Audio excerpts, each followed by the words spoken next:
So I think since 2000 to 2013, you're in the B2B space, and suddenly you're moving to B2C space. So were there any concern, or what kind of homework have you and your team have done for this, so that you can be as successful as what you were doing? So I think we definitely did some homework, but I think as in every business, I think you learn as you go. And I think the dream was really to be able to help people, reach out to people, to make genomics more common than it has been. And I think for me the biggest driver was that for many years people always said, you're doing something interesting, and I think that was the extent to which they understood what we did. So it was very difficult to explain to people in terms of systems biology, or in terms of being able to say we have this NGS data versus this thing, towards trying to explain to them that this can actually help you live your life better. And I think that was the motivation behind creating a B2C platform. Right. And I don't think creating something like Mapmygenome is always is much more exciting, right? It's something you haven't done before, and I think that new dimension is probably what is both uncertain and most exciting. So I think once you've decided, and you and maybe your team, that you want to reach out to people, and you're very excited about this idea of when somebody is using without any inhibition whatsoever, I think how to get benefited from the science and all that. So you must have thought of products, because ultimately you can go with a product or a service, as the case may be. So were you having any product in that point of time? Or of course, maybe in the last 3-4 years, maybe 2-3 years, again you have increased the product profile as such, or the boutique of products, just the way you have done earlier. So in this case, what was the first product that you went with to the market? So I think the first product has been a flagship product, and I think we started out with something that would look at health completely, right? So we look at everything about your health, whether it was your traits, like strengths in terms of just who you are, in terms of understanding which drugs will work for you, and in terms of saying which disease are you predisposed to, and things that you've gotten from your ancestors. So the way I look at it, I think that we had this product, and when it was initially brought in, I think the name was something different. It was called GenoProfile. But I think one of the first things that I did was to change the name, because he said, we are going to brand this as a product that is going to be available to first the Indian community. And I think when we started thinking about the Indian community, the thing that came to mind in terms of what actually people can relate to was the GenomePatri. Right? And so the first thing that I thought of was GenomePatri, and that became the name. And I think obviously it has been the name of the product has been an instant hit. It connects people instantly to what the product is. But I think it is still limited to Indians. But we have 1/5 of the population. That's not a bad target to start with. Correct.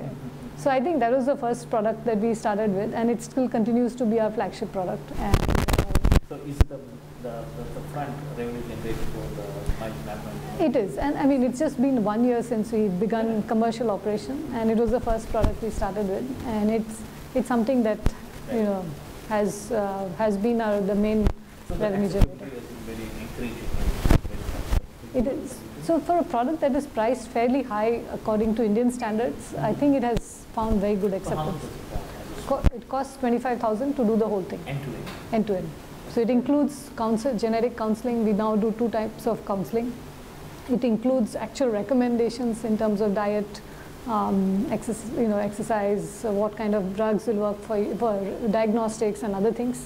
So GenomePatri, being our first product, has been our biggest. I think very interesting name. Must have been sounding very interesting with the Indian population, right? Correct. Because I think they could connect very well with it. Rhymes very well with the I think Indian culture as well. That word, Correct. And I think I have also there is also a lot of correlation that you can see between some of the holy texts like Bhagavad Gita and otherwise, right? So I said, we can. It came naturally as at least to my mind, and then also, at least from what the feedback I've received from most people, I think is also been that they can connect with it. So I think that's the first one, right? So after that, how many more products have come from the stable of Mapmygenome? So we now have quite a big range of products. We also have about 4 smaller products in the same sort of this thing: OncoMap, CardioMap, BrainMap, and GynecMap. So these are all the byproducts of this basic suite family. Correct. Right? They are, and some of them go into little more details of, let's say, CardioMap goes into little more depth.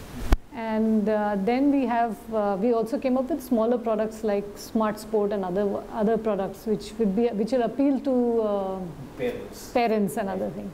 And then we have some brain wellness products. So I think mental health, I think, is a hugely neglected area in our health systems, and we choose to ignore it. So who can you think are the target audience? Is it for the working people, or is it the students, is it working moms, or is it government servants, especially all the civil servants, including the front-ending people like police, and also the So I think, if you look at something like a Smart Sport, it can be used for training material for athletes, right? I think, you look at this one, the for mental health, I think there are 2 main areas that at least come to mind for us. One is colleges, right? Because anybody who is stressed is likely to go through mental. I think if I'm not mistaken, and correct me wrong, and with no offense whatsoever, I think it should be applied to all the IB students. Absolutely. I think that you are absolutely right. I think, it's huge pressure, and I mean, again, with all due respect to this wonderful institution in the world, I think I keep hearing a lot of horror stories about people committing suicide. I think last year, I think within the first week of joining somebody in one of the IBs, let me not name it, I think he just committed one of the brightest people because he's not able to cope with the stress. I think even before they get into it, I think if somebody can go through this kind of genome profile kind of thing, I think that will tell them how to map their life. So I think when it comes to mental health, we need to map not just the genetics, we need to map also the cognitive level. So which means that at this point of time, am I in a state of, what state of mind I am in, right? So you look at your genetic profile, and that shows a certain predisposition to certain things. But if you also, so that shows the limits at which, but if you do a cognitive test, and we have one like Web Neuro, what it does is that it's like a half an hour of online test, right? And it'll tell you whether you are anxious, you're depressed, and things like that, right? And so it shows many different areas of mental health by just answering some simple questions for about half an hour.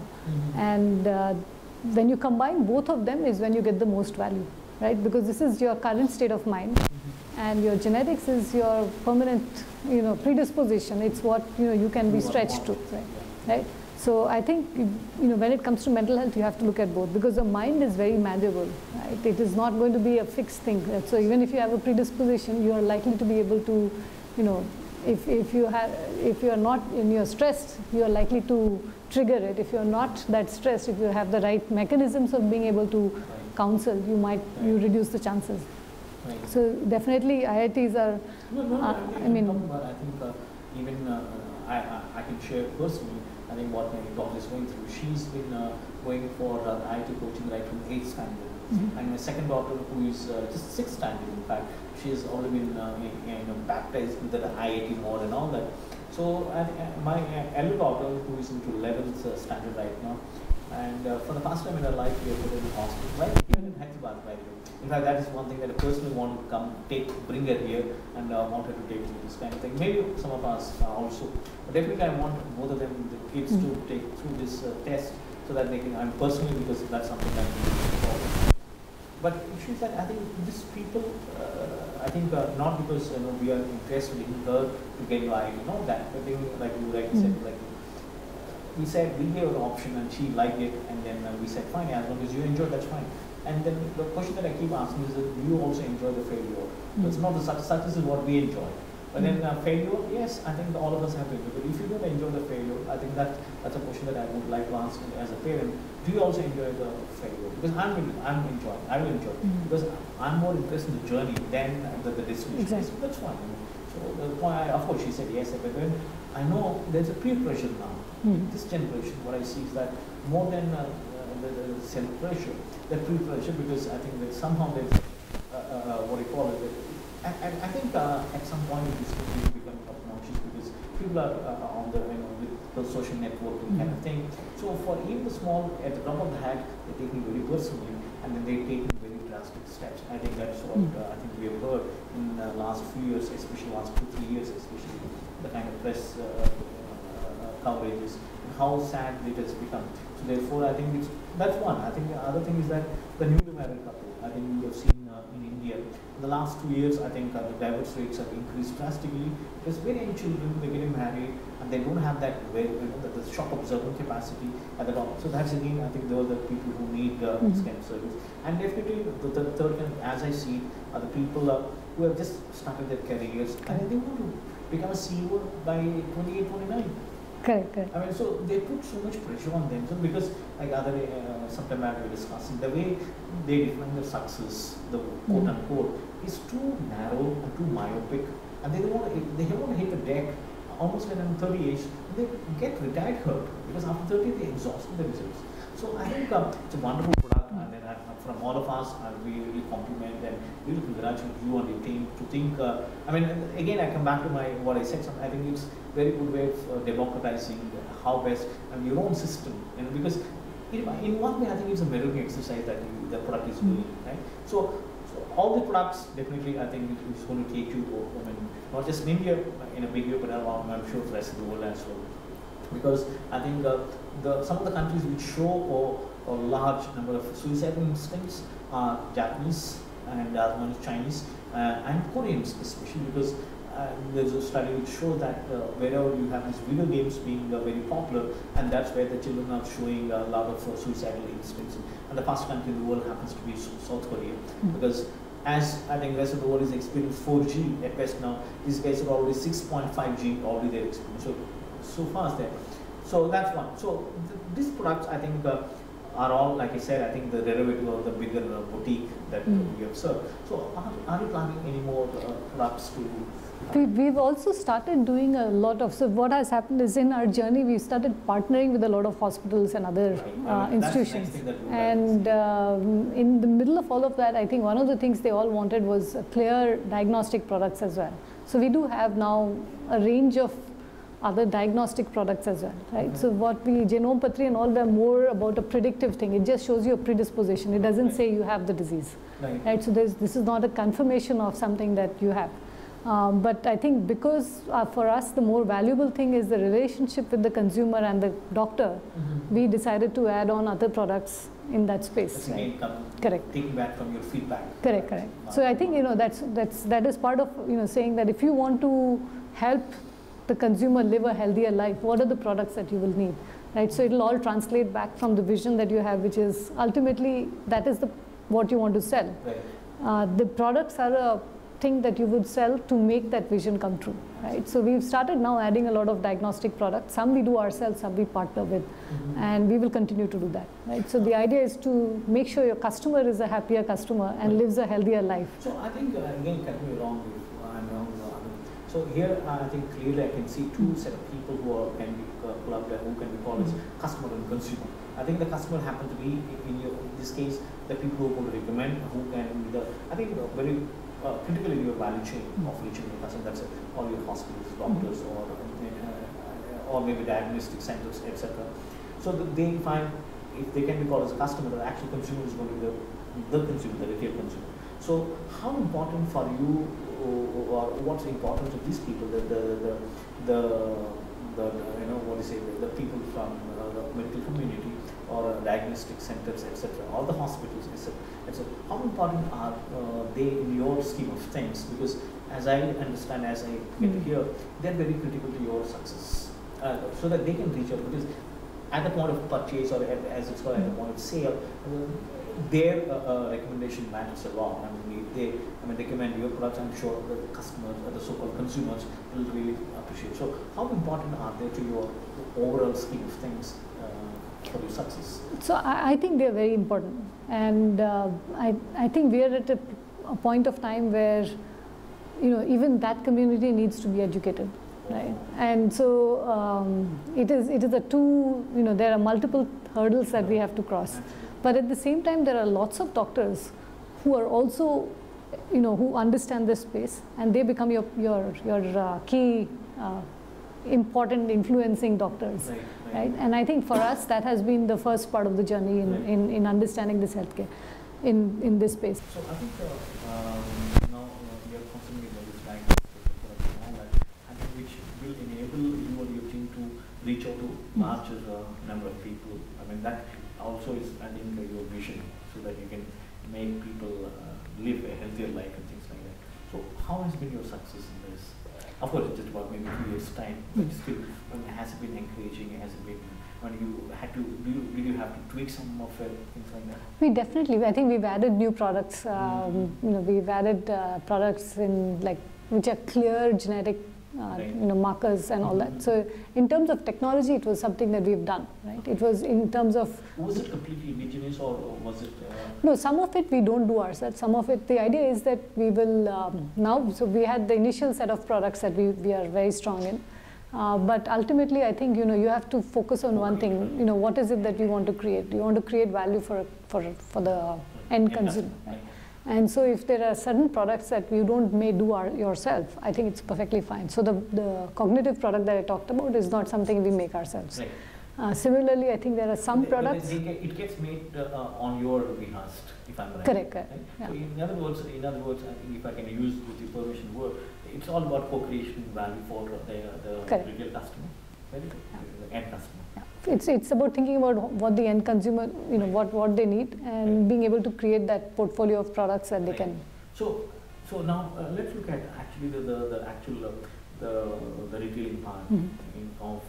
So as I understand, so you have your company, and then you have all this the market makers, as you might call it, all the hospitals and the diagnosis centers, of the market makers kind of thing, and then you have the retail consumers who actually frequent these places and who get suggested. So what is your route to reach out to the end customers? Is it like, do you directly reach to them, that is their platform, or is it that this is the only way that people can get the service done? So at this point, 90% of our revenue still comes direct. So people directly come to our website, or they call us, or but then because that was the first way we started to think about this product. But that will have a limited effect in terms of how many people you can reach out to. So we started creating partnerships with all these, what you call market makers, right? Your hospitals and diagnostic centers and others. Because if you need an equipment, because we have no idea how it works. For example, it's like somebody has to go through a test kind of thing. I mean, it has to be made available there. Correct. So I think that was the value of being able to create a product called GenomePatri, which becomes something that people can directly get on their own. Right? It is meant for healthy individuals. It's not meant for people with the disease. Right? So it was easier to get people to come in to us directly for that. And also, I think we did a lot of initial getting to the first the first few hundred, few thousand customers. So this GenomePatri is basically for those people who wanted to preempt any possible, not the ones that who are diagnosed with any of the disease kind of thing. Very good. So, but I think one of the earlier conversation, I think you said that one of the feedback that we received is that can you also have people some product for those people who are diagnosed with some of the disease kind of thing. So what kind of innovation has taken place on that front? So I think what we've started to now do is we've started working with hospitals, and most importantly with physicians, right? So these end physicians are the ones with whom you have a relationship with, who need both diagnostics as well as a product that can be used for screening.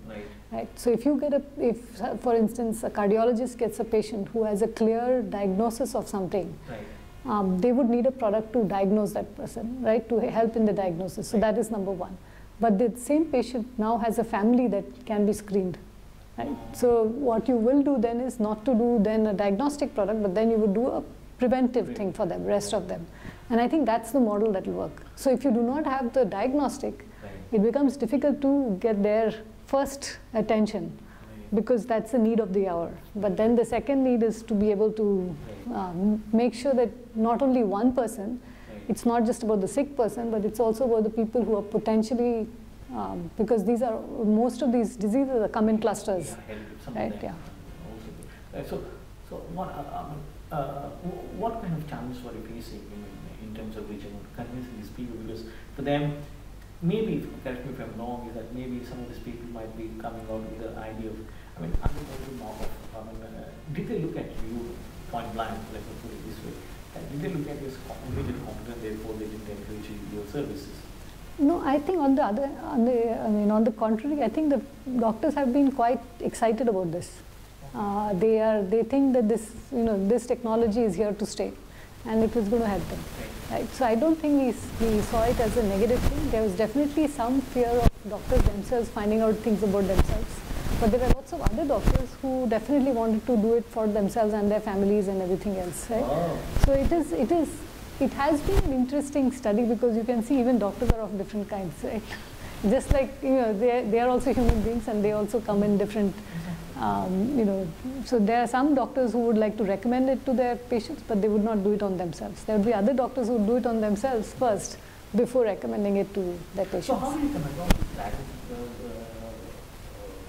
service providers? Because they do even day in and out only this kind of service. No, we are not doing basic diagnostic service. We do not do regular stuff, like right? So those I think we will say that please go and do it in a certain diagnostic center. We can tell you who they are. Exactly. But I'm talking about being able to offer them high-end next generation sequencing diagnostic services, right.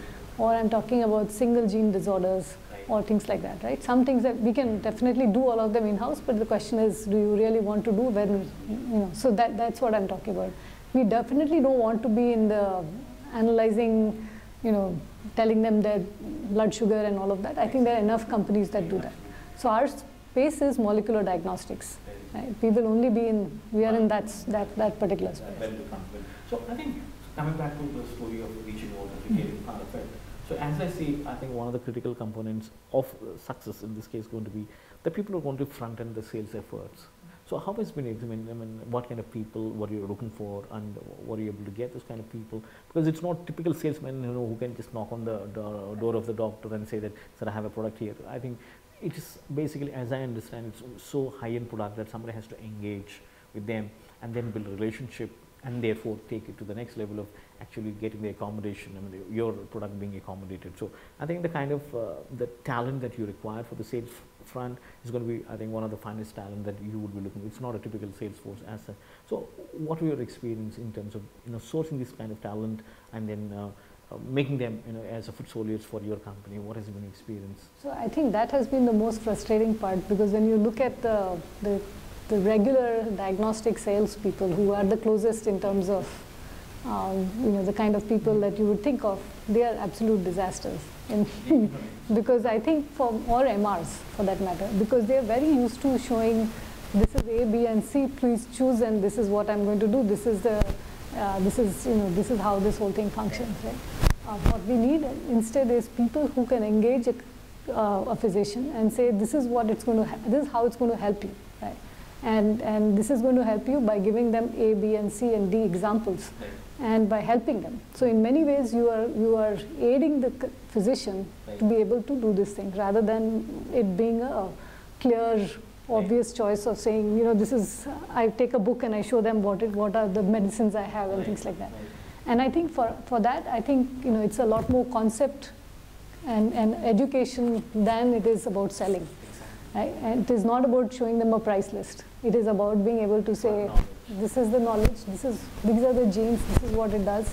So the more tools you can show, the more knowledge you can create, the more stories you can do. I think that's what is going to make a difference in terms of. What do you think gets such kind of people? Because as I understand from you, very rarely, but someone who's very good in this kind of, quote unquote, someone who's very good in this subject, he wants to do maybe research, or maybe he wants to go to a research company, or a company, maybe a pharmaceutical company, or like a company, or a research organization.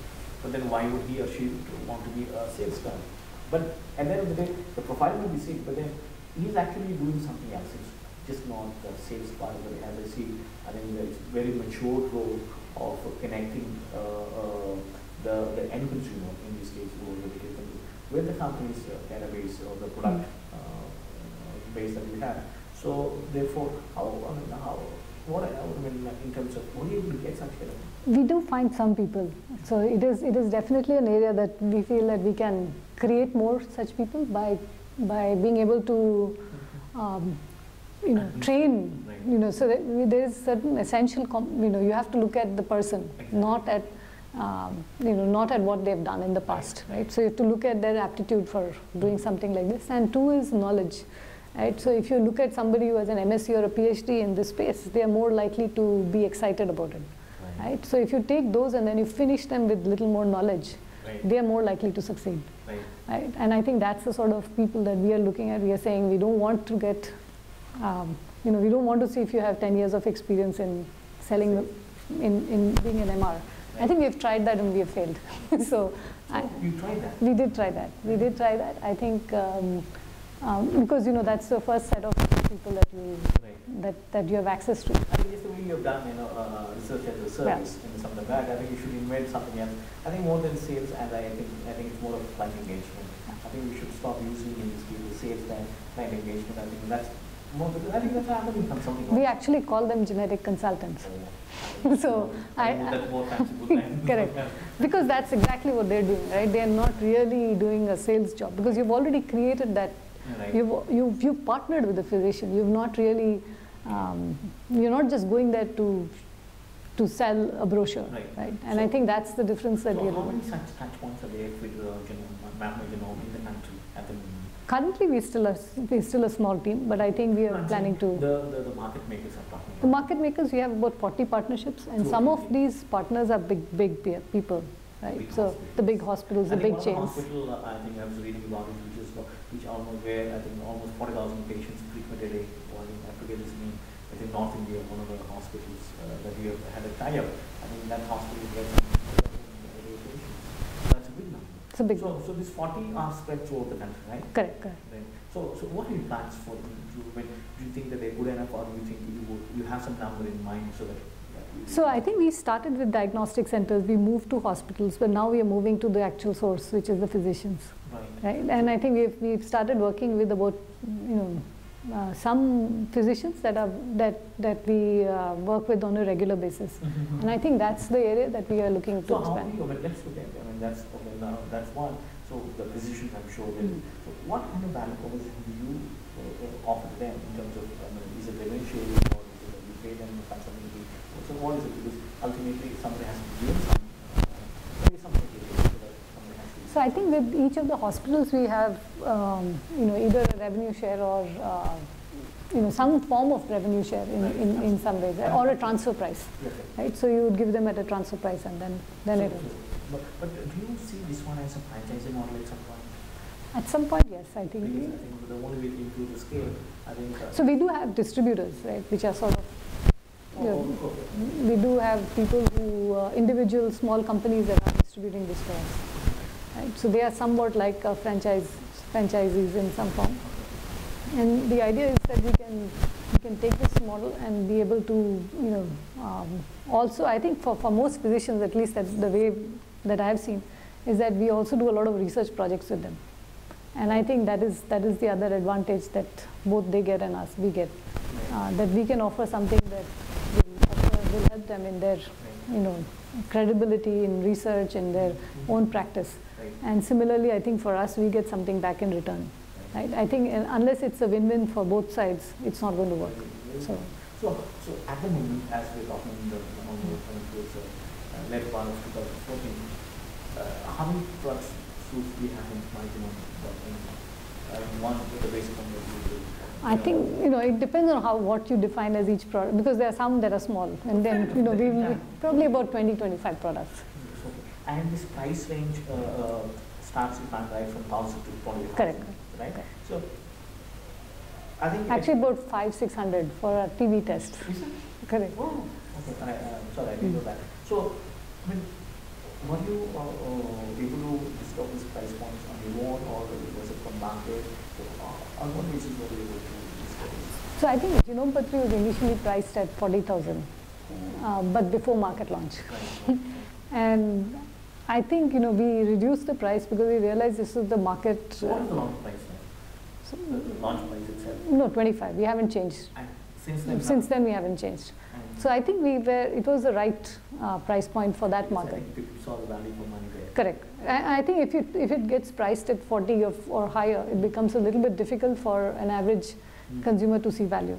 And I think that's what we did. So we looked at the price for us is quite high as well. And that's why it's not easy for us to bring the price down to 5,000, 6,000 or something, because you will be losing money. And I think we brought it up to a price point where we've just about enough to make it a... So in this business, tell me, because now again the price point of view, is that does economy scale work? I mean, higher Absolutely. So in which case, there is a scope, if not now, tomorrow, that there is a scope for you to reduce the price because you are working on economies of scale. Absolutely. Right. So are you looking at what's the ideal economies of scale where I think if you are operating at this scale, I think we can bring down to maybe 20,000 kind of thing. If we can do 10,000 a year, I think we can bring down. 10,000. Yeah. So at the moment, how many things? We're doing at about 1,000, 2,000 range. But I'm sure since it's just about one... It's still 1 year old, so... But I'm sure you should reach that critical mass kind of thing. So, I mean, how long do you think, how long do you you must have some kind of... 1 or 2 years more, I think. Right. And that includes when you say, not just in India, but abroad also, is it possible? Or only in India? No, so we have currently abroad, we've only started in Malaysia, Singapore. Okay, how has been the response there?